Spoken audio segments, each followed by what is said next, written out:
என்றும் நேசமணி சமையலில் இன்றைக்கி நம்ம பார்க்க போகிற ரெசிபி ஒரு ஸ்வீட் ரெசிபி தாங்க பண்ணியிருக்கிறோம். டீ கடையிலலாம் நம்ம சாப்பிடுவோம் பார்த்தீங்களா, டீ கடை போண்டா அது தாங்க பண்ணியிருக்கிறோம். ரொம்பவே சாஃப்டாகவும் அதே சமயத்தில் டேஸ்ட்டாகவும் பண்ணியிருக்கேங்க. இன்றைக்கி பிறந்தநாள் மட்டும் திருமண நாள் கொண்டாடுற எல்லோருக்குமே என்னுடைய வாழ்த்துக்கள். இப்போ வாங்க நம்ம ரெசிபி எப்படி பண்ணலான்னு பார்த்துடலாம். 1 கப் மைதா மாவு எடுத்துருக்கிறேன். இதை நல்லா சளிச்சிட்டு எடுத்துருக்கிறேன். இப்போ இந்த பவுலுக்கு மாற்றிக்கலாம். மைதா மாவு எடுத்த கப்லேயே 1/2 கப் சுகர் எடுத்துருக்கிறேன். இந்த சுகரை நல்லா ஒரு மிக்சி ஜாருக்கு மாற்றிட்டு நல்லா ஒரு பவுடராக அடித்து எடுத்துக்கலாங்க. பாருங்கள், பவுட்ரு இந்த அளவுக்கு நல்லா அடித்து எடுத்துக்கிட்டு இதையும் மைதா மாவோடு சேர்த்துக்கலாம். 2 ஸ்பூன் ரவை எடுத்துருக்கிறேன். வறுத்த ரவை, வறுக்காத ரவை, எந்த ரவைனாலும் சேர்த்துக்கலாம். இப்போ இந்த ரவையும் இதில் சேர்த்துக்கலாங்க. 1/4 ஸ்பூன் சோடாப்பு சேர்த்துக்கலாம். சேர்த்துட்டு இது கூடவே பாருங்கள், ஒரு 1/2 ஸ்பூனுக்கு ஏலக்காய் பொடி சேர்த்துக்கலாம். சேர்த்துட்டு ஒரு பிஞ்ச் அளவு உப்பு சேர்த்துக்கலாம். இந்த மாவை நல்லா ஒரு தடவை கலந்து விட்டுக்கலாம். இப்போ 1 கப் தண்ணி எடுத்துருக்கிறேன். இந்த தண்ணியில் நம்மளுக்கு ஒரு 1/2 கப் தான் தேவைப்படும். இப்போ தண்ணியை எடுத்தவுடனே அதிகமாக ஊற்றிடக்கூடாது. கொஞ்சம் கொஞ்சமாக நம்ம ஊற்றி இந்த மாவை நல்லா கரைச்சி எடுத்துக்கலாம். பாருங்கள், மாவை இந்த அளவுக்கு நல்லா கரைச்சி எடுத்துக்கலாம். பாருங்கள், இந்த அளவுக்கு மாவு இருந்தால் தான் நம்ம போண்டா போடும் போது நல்லா குண்டு குண்டாக சூப்பராக புஷ்ஷுன்னு வருங்க. இப்போ நம்ம தண்ணி 1 கப்பு எடுத்தோம், 1/2 கப்பு தான் நம்மளுக்கு செலவாயிருக்கு. மீதம் 1/2 கப்பு இருக்குங்க. இந்த மாவை இப்போ நம்ம மூடி வச்சிடலாங்க. ஒரு 1/2 மணி நேரத்துக்கு அப்படியே விட்டுடலாம். பாருங்கள், மூடி வச்சு ஒரு 1/2 மணி நேரம் ஆயிடுச்சு. ரவையெல்லாம் நல்லா ஊறி வந்திருக்குது.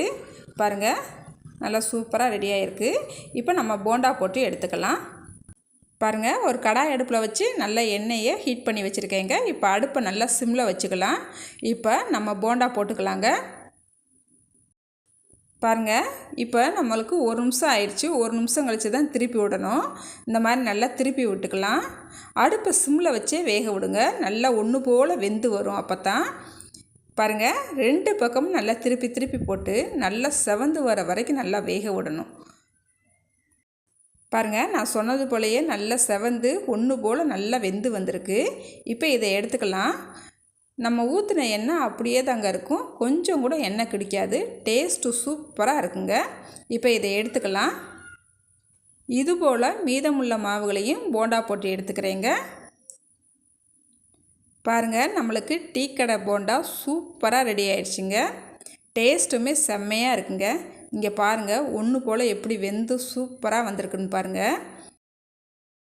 இந்த போண்டாவை இப்போ டேஸ்ட் பார்த்துடலாம். பாருங்கள், பிக்கிறதுக்குமே அப்படியே சாஃப்டாக சூப்பராக வருதுங்க. நல்லா மேலே ஃபுல்லாக மொறுமொருன்ட்டு உள்ளே கொஞ்சமாக தான் மாவு இருக்குது. அதுவும் சாஃப்டாக சூப்பராக இருக்குங்க. இப்போ நான் சாப்பிட்டு பார்த்துட்றேன். சூப்பராக இருக்குங்க. நம்ம வீட்டு குழந்தைகளுக்கு இப்போ லீவாக இருக்குது. இந்த சமயத்தில் இது மாதிரி ஒரு ஸ்வீட் ரெசிபி செஞ்சு கொடுங்க. ரொம்பவே விரும்பி சாப்பிடுவாங்கங்க. டேஸ்ட்டு அந்த அளவுக்கு சூப்பராக இருக்குங்க. சாஃப்டாக சாப்பிட்டுக்கிட்டே இருக்கலாம்.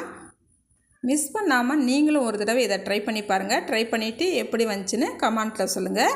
லைக் பண்ணுங்கள், ஷேர் பண்ணுங்கள். மறக்காமல் வீடியோ பார்க்குற எல்லோருமே என்னோடய சேனலை சப்ஸ்கிரைப் பண்ணிக்கோங்க. பாய். அடுத்த ஒரு ரெசிபியில் பார்க்கலாங்க.